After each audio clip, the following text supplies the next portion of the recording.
दोस्तों, नवरात्रि में बिना व्रत बिना पाठ के आपको संपूर्ण नवरात्रि का फल मिल जाएगा। यह वीडियो ध्यान से देखना। अगर आपने व्रत नहीं रखा है कोई बात नहीं, आपको परेशान नहीं होना है, क्योंकि कभी कभी हम काम के चलते या फिर ऑफिस वर्क होता है या कभी कभी कुछ ऐसे हम कामों में फंस जाते हैं जिसके कारण हम माता रानी के नवरात्रों में उनको टाइम नहीं दे पाते। तो आपको परेशान नहीं होना है। अगर आपने व्रत नहीं रखा है कोई बात नहीं, पूजा नहीं कर रहे हैं नवरात्रि में कोई बात नहीं। दोस्तों, बस ये एक काम आपको कर लेना है। नवरात्रि में जितने भी लोग पूजा पाठ करते हैं उससे भी आपको अधिक बढ़कर के फल प्राप्त होगा। तो ये वीडियो ध्यान से देखना। आज की जो मैं वीडियो बताऊंगा बहुत ही सुंदर है, ज्ञानवर्धक जानकारी है। इस प्रकार की जानकारी आप लाखों रुपए खर्च करेंगे फिर भी कोई नहीं बताने वाला। हमारे चैनल का मकसद है जनहित एवं जन कल्याण करना, इसलिए आप लोगों को इस प्रकार की अच्छी अच्छी जानकारी सिखाते हैं। तो आइए इस वीडियो में जानते हैं नवरात्रि में ऐसा कौन सा कार्य करने से बिना व्रत बिना पूजा या फिर बिना कन्या भोजन के सारे फल की प्राप्ति हो जाती है। मैं प्रमाणित जानकारी बताऊंगा। जो जानकारी बताऊंगा शास्त्रों के अनुसार लिखी हुई जानकारी बताऊंगा। और अगर आप भी माता रानी के सच्चे भक्त हैं, माता रानी को मानते हैं, माता रानी के प्रति आपकी आस्था है, माता रानी के प्रति आपका विश्वास है, तो आप कमेंट बॉक्स में जय माता दी जरूर लिखना। इस वीडियो को लाइक कर चैनल को सब्सक्राइब जरूर करना। और हाँ, कमेंट बॉक्स में अपनी राशि भी डाल दीजिएगा। यदि आपकी राशि के अनुसार हमारे पास कोई उपाय होगा तो वह आकर हम आपके कमेंट में रिप्लाई करके बता देंगे। चलिए, समय न रहते हुए मैं आप लोगों को जानकारी बताना चाहूंगा। देखिए, अगर आपने दुर्गा सप्तशती का सिद्ध कुंजिका स्तोत्र के बारे में थोड़ा बहुत अगर आपको जानकारी है तो उसमें लिखा होगा, आपने देखा होगा, न कवचम नार्गला स्तोत्रम कीलकम न रहस्यकम न सूक्तम नापि ध्यानम च न न्यासो न च वार्चनम। कुंजिका पाठ मात्रेण दुर्गा पाठ फलम लभेत अति गुह्यतरम देवी देवानाम अपि दुर्लभम। अर्थात भगवान शंकर माता पार्वती को बताते हैं कि ना कवच की जरूरत है, ना किसी भी प्रकार का कोई बढ़ा अनुष्ठान करने की जरूरत है, ना पूजा पाठ करने की जरूरत है। केवल सच्चे मन से अगर नवरात्रि के समय में कोई भी व्यक्ति पूरे मन के साथ, पूरे विश्वास के साथ, सच्ची लगन आस्था के साथ अगर दुर्गा सप्तशती में वर्णित सिद्ध कुंजिका स्रोत का पाठ कर लेता है तो संपूर्ण दुर्गा पाठ का फल उन्हें प्राप्त हो जाता है। जो भी आप व्रत रखते हैं माता रानी के लिए, आप चाहते हैं कि माता रानी का आपके ऊपर आशीर्वाद प्राप्त हो, माता रानी की कृपा मिले। आपकी कोई अधूरी मनोकामना है, वो चाहते हैं आपकी अधूरी मनोकामना पूर्ण हो जाए। सरकारी नौकरी हेतु पितृदोष, राहु दोष, मंगल दोष, कर्ज दोष, शनि दोष, कर्ज का दोष, गरीबों का दोष मात्र पल भर में दूर होगा। तो अगर आपने नवरात्रि का व्रत रखा है तो वो सारे फल अगर आप चाहते हैं और उसका 1000 गुना फल प्राप्त हो जाए तो नवरात्रि के समय में दुर्गा सप्तशती का पाठ जरूर करना। और जो लोग नवरात्रि का व्रत नहीं रखे हैं, किसी कारणवश उन्हें टाइम नहीं मिल पाया है, ऐसे व्यक्ति दुर्गा सप्तशती में वर्णित सिद्ध कुंजिका स्रोत का पाठ जरूर करना। पूर्ण रूप से आपको नव दुर्गा माता का पूजा पाठ करने से, नव दुर्गा के 9 दिन व्रत करने से, कन्या भोजन कराने से जो फल प्राप्त होता है, दोस्तों केवल इस पाठ को सच्चे मन से अगर एक दिन अगर आप जो है नवरात्रि के दिन एक दिन बस केवल आप जो है बैठ करके जप लेते हैं तो पूर्ण रूप से आपको फल प्राप्त हो जाता है। मैं आप लोगों को बताना चाहूंगा, जो लोग समर्थन है ऐसे लोगों को कन्या पूजन भी जरूर करना चाहिए। मैं कल की भी वीडियो में बताया हूं। अब कन्या पूजन का बेनिफिट क्या है तो माता रानी स्कंद पुराण में भी लिखा है और कई सारे हमारे जो है देवी पुराण में भी इसका वर्णन मिलता है। माता रानी जितना पूजा पाठ से प्रसन्न होती हैं उतना ज्यादा कन्या भोजन कराने से हो जाती हैं, क्योंकि कन्याओं को देवी का स्वरूप माना जाता है। और जो कन्या होती है नवरात्रि के समय में ये साक्षात नव दुर्गा का स्वरूप हो जाती है। मैं कन्या पूजन के बारे में विस्तार से वीडियो के अंत में बताऊंगा, तो वीडियो में कंटिन्यू बने रहना। कन्या पूजन कैसे करना है और क्या मुहूर्त है सब बताऊंगा। दोस्तों, दूसरी जानकारी बता रहा हूं, यह जानकारी आपकी जिंदगी में बाहर लाएगी, आपके जीवन में चल रही परेशानी को दूर करेगी, क्योंकि हम आप लोगों को बहुत सरल सरल साधारण से विधि बताते हैं जिसमें आप सभी दर्शकों का कल्याण छुपा होता है। तो नवरात्रि के दौरान आपको एक पुष्प का पौधा जरूर लगाना है। मैं इसका फायदा भी बताऊंगा, कौन कौन से पुष्प लगाने चाहिए, हमारे धर्म शास्त्रों के अनुसार कहा गया है। दोस्तों, अगर कोई व्यक्ति मंदिर के किनारे में मदार का पौधा लगा दे, ध्यान से सुनिए, जो सफेद कलर का मदार का पौधा होता है किसी भी मंदिर के किनारे में लगा देते हैं। ये पुष्प वहां पर उपस्थित जो देवी देवता है, मंदिर में जो रहने वाले जो देवी देवता हैं, जैसे शिव मंदिर है, शिव मंदिर में मदार का पौधा लगाते हैं तो इसका एक पुष्प अगर कोई भी व्यक्ति रख करके चढ़ा दें शिव मंदिर में जाकर के तो आपको एक स्वर्ण दान के बराबर पुण्य की प्राप्ति होती है। तो मदार का पौधा लगाने से इसमें जो फूल खिलेंगे वो जाकर के देवी देवताओं को चढ़ाए जाएंगे, तो उसका आपको जो है पुण्य की प्राप्ति होगी। जो व्यक्ति चढ़ा रहा है उसको आधा फल मिलेगा और आधा फल आपको प्राप्त होना शुरू हो जाएगा। तो मदार का पौधा अगर कोई भी व्यक्ति नवरात्रि के समय में किसी भी शिव मंदिर है, माता रानी का मंदिर है, उनके समीप में जाकर के लगाता है तो अक्षत पुण्य की प्राप्ति होती है। ना इसमें आपको व्रत करना है, ना पूजा पाठ करने की जरूरत है।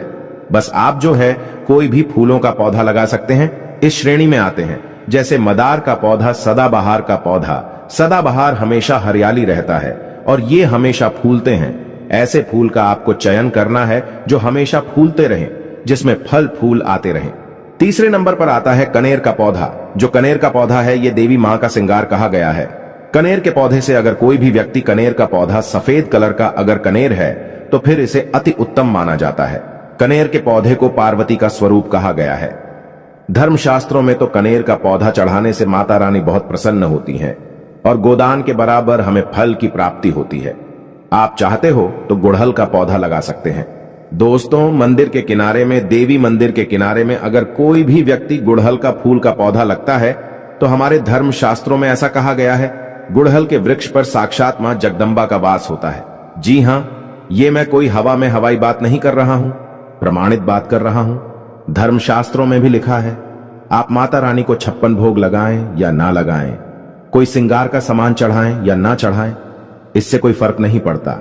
लेकिन अगर कोई भी व्यक्ति नवरात्रि के समय में गुड़हल का पुष्प माता रानी को सच्चे मन से अगर माला पिरो करके 21 की संख्या में, 11 की संख्या में चढ़ा दी जाए तो उस व्यक्ति की वह मनोकामना पूर्ण होने से साक्षात ब्रह्मा भी नहीं रोक पाते हैं।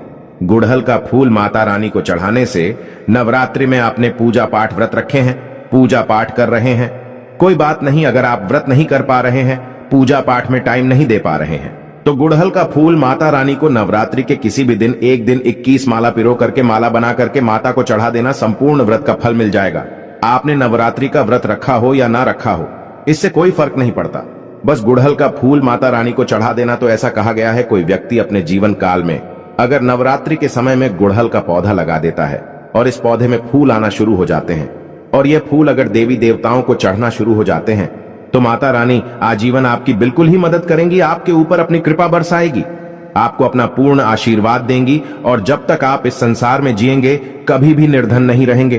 देखिए, हमने आपको वीडियो के बीच में बताया था कि कन्या पूजन 2023 में कब है और क्या है। शुभ मुहूर्त आइए जानते हैं, लेकिन याद रहे कन्याओं को ऐसा खाना कभी मत खिलाना, नहीं तो उल्टा आप बर्बाद हो जाओगे। जानिए कन्याओं को क्या खिलाना चाहिए और क्या नहीं, और क्या उपहार देना चाहिए और कौन सा उपहार नहीं देना चाहिए। दोस्तों, इस बार के नवरात्रि बहुत ही शुभ और मंगलकारी माने जा रहे हैं। इस बार शारदीय नवरात्रि 15 अक्टूबर दिन रविवार को शुरू होकर और इसका समापन 23 अक्टूबर दिन सोमवार को होगा। ऐसे में 24 अक्टूबर दिन मंगलवार को ही दुर्गा विसर्जन होगा। जो लोग माता रानी की स्थापना करते हैं, मूर्ति स्थापना करते हैं, वह लोग 24 अक्टूबर दिन मंगलवार को विसर्जन करेंगे। दोस्तों, नवरात्रि की अष्टमी और नवमी तिथि पर कन्या पूजन का विधान है। इस बार महाअष्टमी तिथि 22 अक्टूबर 2023 यानी कि इस दिन रविवार है और नवमी तिथि 23 अक्टूबर 2023 दिन सोमवार को है। ऐसे में आप अष्टमी और नवमी को, इन दोनों तिथियां में कन्या पूजन अवश्य ही करें। कन्याओं को भोजन अवश्य खिलाएं। शास्त्रों में 9 दिनों के नवरात्रि को बहुत ही शुभ और मंगलकारी माना जाता है और वहीं 8 दिनों के नवरात्रि को अच्छा नहीं माना जाता। ऐसे में 10 दिनों के नवरात्रि बहुत ही शुभ माने गए हैं। शास्त्रों के अनुसार नवरात्रि के दिनों में माता रानी का पूजन करने से, कन्या पूजन करने से मां अभय वरदान प्रदान करती हैं। कुंडली में जो कष्ट होते हैं उन्हें ठीक कर देती है। श्रीधर की तरह ही सच्चे हृदय वाले व्यक्ति के सभी कष्टों का निवारण मां शीघ्र ही करती है। मां की उपासना से विनम्रता का विकास होता है। सभी कष्ट, दरिद्रता, दुख, कष्ट नष्ट हो जाते हैं। नवरात्रि में माता रानी का व्रत और पूजन किया जाता है, लेकिन नवरात्रि के दौरान सबसे ज्यादा महत्व होता है कन्या पूजन का। दोस्तों, कन्या रानी जो होती हैं, फूल की पंखुड़ियों की तरह नाजुक होती हैं। कन्या पूजन सर्वोप्रिय है, श्रेष्ठ है। कन्या के रूप में स्वयं जगदम्बा देवी, माता वैष्णो, 9 देवियां अर्थात समस्त ब्रह्मांड इनके शरीर के कण कण में वास करते हैं। बहुत कम लोग जानते हैं 33 कोटि देवी देवताओं का वास होता है। कन्याओं के मस्तक पर कन्या चाहें छोटी हो चाहें बड़ी हो, वह सदैव पूजनीय है, मां के समान मानी जाती है। दोस्तों, माना जाता है व्रत और उपासना से माता रानी इतना प्रसन्न नहीं होती है जितना कि कन्या पूजन से होती है। नवरात्रि में छोटी छोटी कन्याओं को माता रानी का स्वरूप माना जाता है। कन्याओं को भोग लगाया जाता है, उन्हें प्रसन्न किया जाता है और बदले में आशीर्वाद मांगा जाता है। कन्याओं को प्रसन्न करने के लिए गिफ्ट आदि उपहार वगैरह दिए जाते हैं।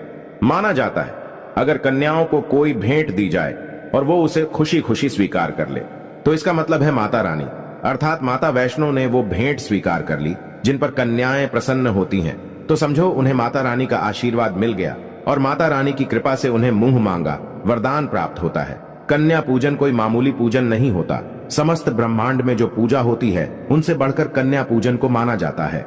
10 बार गंगा स्नान करने से और 100 बार यज्ञ करने से तथा 1000 बार यात्रा करने से जो पुण्य मिलता है वह मात्र एक बार कन्या पूजन करने से करोड़ों गुना भक्त को मिल जाता है, प्राप्त हो जाता है।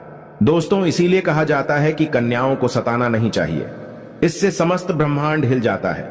कन्याओं की जितनी सेवा की जाए कम ही होती है। कन्याएं कोई मामूली नहीं होती। कन्या के रूप में स्वयं उनके मस्तक पर विराजमान होकर स्वयं देवी चलकर आपके घर तक आती हैं। नवरात्रि में 2 साल से लेकर 10 साल तक की कन्या का पूजन होना चाहिए। अष्टमी अथवा नवमी को कन्याओं के पैर धोकर भोजन कराना, उपहार आदि देना श्रेष्ठ माना जाता है, दुर्लभ माना जाता है। ऐसा मौका कभी हाथों से नहीं जाने देना चाहिए। इस दिन जितना ज्यादा हो सके कन्याओं को हाथ पकड़कर, पैर पकड़कर अपने घर तक लेकर आएं।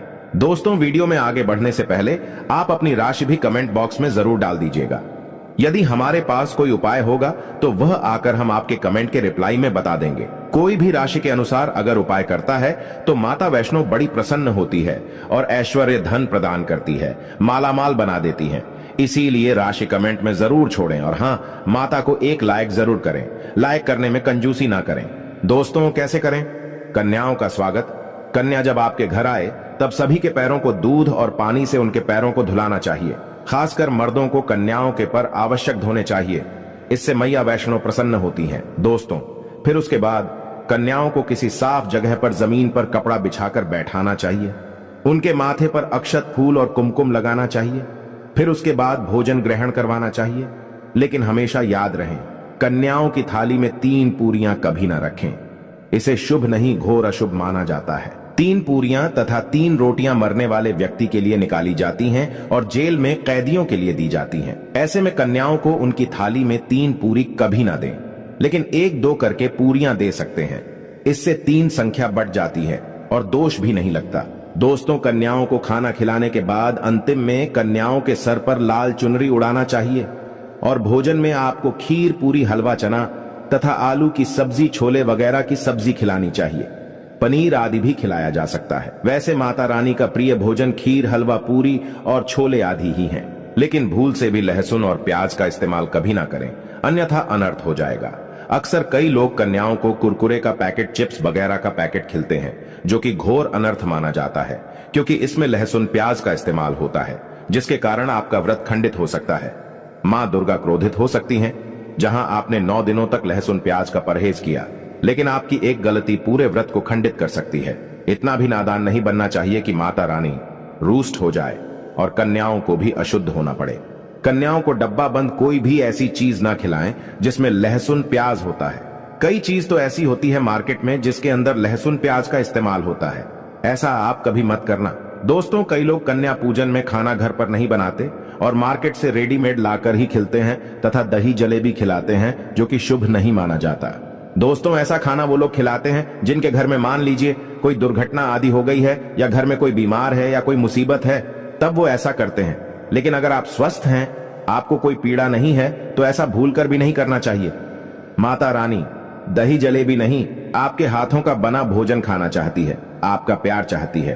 फिर चाहे आप घर में एक ही पूरी क्यों ना बनाएं माता के लिए, पर आप स्वयं ही अपने हाथों से माता रानी को भोजन खिलाएं।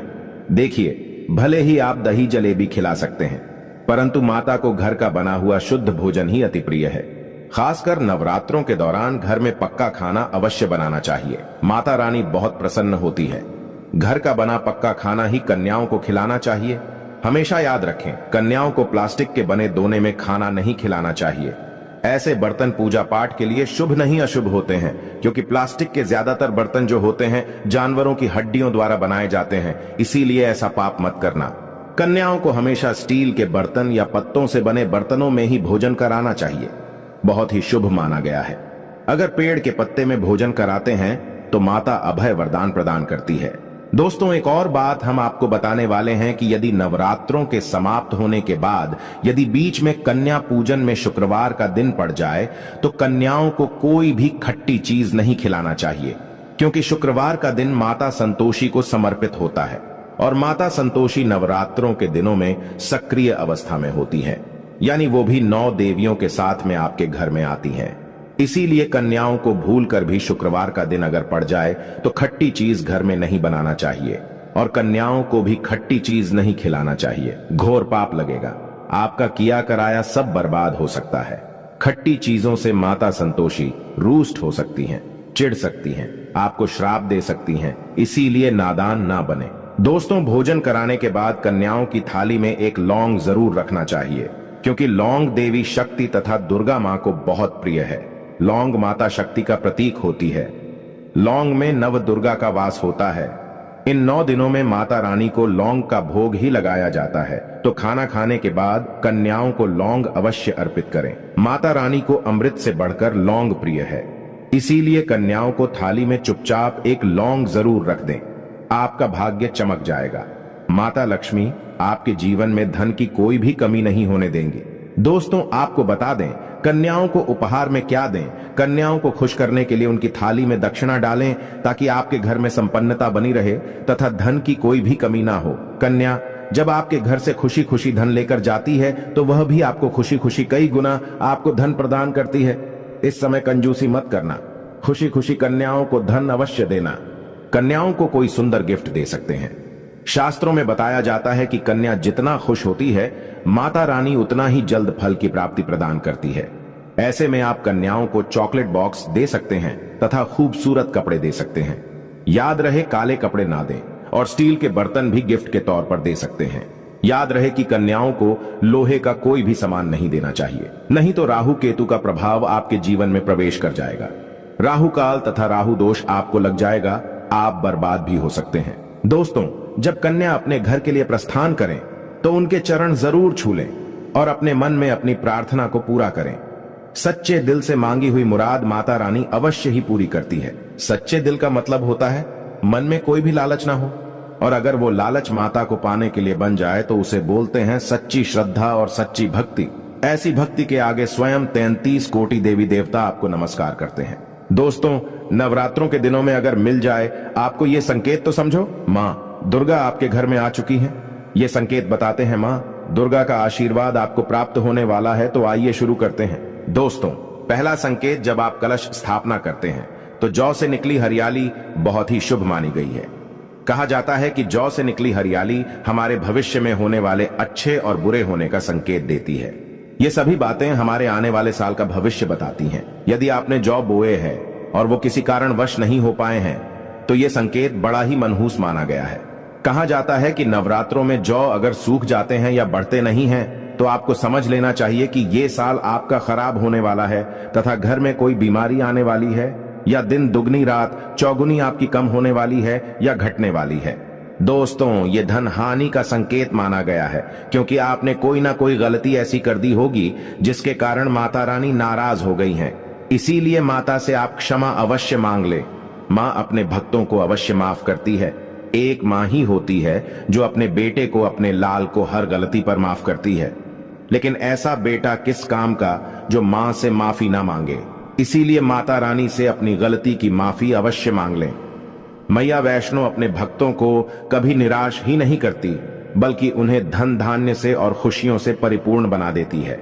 और दोस्तों, यदि जौ हरे भरे हो जाते हैं तो ये शुभ संकेत होता है। इससे आने वाले समय में आपको बहुत ज्यादा ही धन लाभ होगा। माना जाता है कि 1 रुपए का सिक्का या चांदी का कोई भी सिक्का जौ के बीचों बीच में अगर मिट्टी में दबा दिया जाए तो घर में सुख समृद्धि आती है। माता लक्ष्मी दौड़ी दौड़ी चली आती है। जौ के अंदर हमेशा 1 रुपए का सिक्का अवश्य डालना चाहिए। जौ को खाली नहीं रखना चाहिए, उसमें धन वगैरह अवश्य डालना चाहिए। इससे माता का आशीर्वाद सदैव परिवार पर बना रहता है और जीवन में कोई भी संकट नहीं आता। खाली जौ मतलब धन भी खाली, खुशियां भी खाली ही मिलेंगी। दोस्तों नंबर 2, यदि आपकी नींद नवरात्रों के दौरान सुबह 4 बजे के आसपास खुलती है तो इसे बड़ा ही शुभ संकेत माना जाता है, क्योंकि ये समय ब्रह्म मुहूर्त कहलाता है। इस समय देवी शक्ति अपने सच्चे भक्तों को ही जागती है। इस समय उठाना मतलब माता की कृपा प्राप्त करने के बराबर माना गया है। ये संकेत बताते हैं कि माता की सच्ची भक्ति का प्रभाव आपके ऊपर हो चुका है और माता रानी आपको जल्दी ही कोई खुशखबरी देने वाली है। मां आपकी सच्ची भक्ति से बहुत खुश हैं।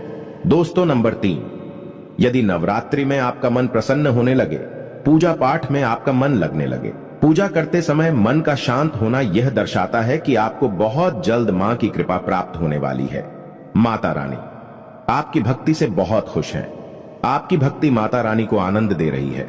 ऐसे व्यक्ति को समझ जाना चाहिए कि उसके जीवन में अब अच्छा समय आने वाला है। दोस्तों नंबर 4, नवरात्रों के दौरान अगर मां के गले से फूल गिर जाए तथा जौ के हरे भरे पत्ते अगर बिन हवा के हिल जाएं, तो इसे अति उत्तम माना गया है। यह संकेत बताता है कि माता रानी का आगमन आपके घर में अस्थायी रूप से हो चुका है। आपको माता लक्ष्मी की कृपा प्राप्त होने वाली है। ये संकेत कुछ खास लोगों को ही दिखाई देते हैं। माना जाता है कि पूजा करते समय अगर धुआं अधिक बढ़ जाए तो इससे यह पता चलता है कि आपके घर से गरीबी हमेशा हमेशा के लिए जाने वाली है।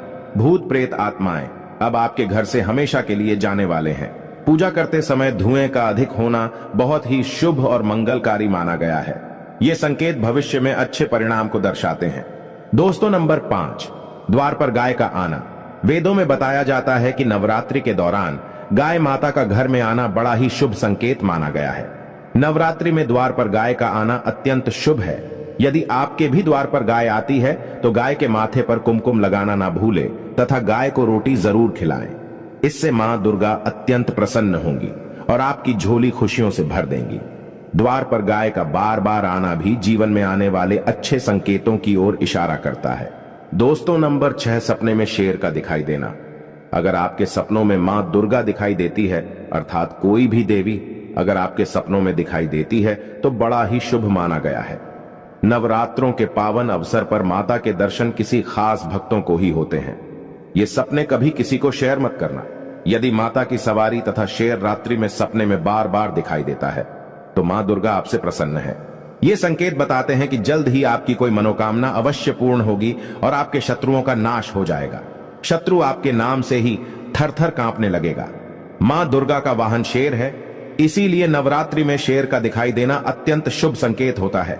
दोस्तों नंबर 7, यदि कोई छोटी कन्या आपको सुबह सुबह लाल वस्त्र धारण किए हुए दिखाई देती है तो आपने साक्षात मां दुर्गा के दर्शन किए हैं। यदि नवरात्रों में सबसे पहले आपके घर में कन्याओं का आगमन हो जाए तो समझो आपको दुनिया की कोई भी शक्ति, ब्रह्मांड की कोई भी शक्ति आपको करोड़पति होने से नहीं रोक सकती। आपके जीवन में आपके घर में माता लक्ष्मी का आगमन होने वाला है। आप दिन दुगनी रात चौगुनी तरक्की करेंगे। अब आप खुशियां मनाइए और मिठाइयां बांटें। ऐसे में कन्याओं को भरपूर तरीके से खुश रखें और उनका आगमन दूध से चरण धुलाकर करें, कोई भी कंजूसी ना करें। दोस्तों माता रानी आपको यह संकेत दे रही है कि अब आपका बुरा समय समाप्त हो चुका है। अब जीवन में सुख समृद्धि के द्वार खुल जाएंगे। दोस्तों नंबर 8, घर पर उल्लू का आना। यदि मां लक्ष्मी का वाहन उल्लू नवरात्रि में आपके घर पर आकर बैठ जाए तो यह भी शुभ संकेत है। इसका अर्थ है कि मां लक्ष्मी का आपके घर में प्रवेश हो चुका है और आपकी आर्थिक स्थिति और मजबूत होगी। लेकिन याद रहे, उल्लू नवरात्रि और दीपावली पर आना ही शुभ माना जाता है। दोस्तों नंबर 9, यदि ब्रह्म मुहूर्त के समय यानी सुबह के 4 बजे के आसपास घंटियों की आवाज सुनाई दे जाए या शंख की आवाज सुनाई दे जाए तथा कोई भजन सुनाई दे जाए तो बड़ा ही शुभ संकेत माना गया है।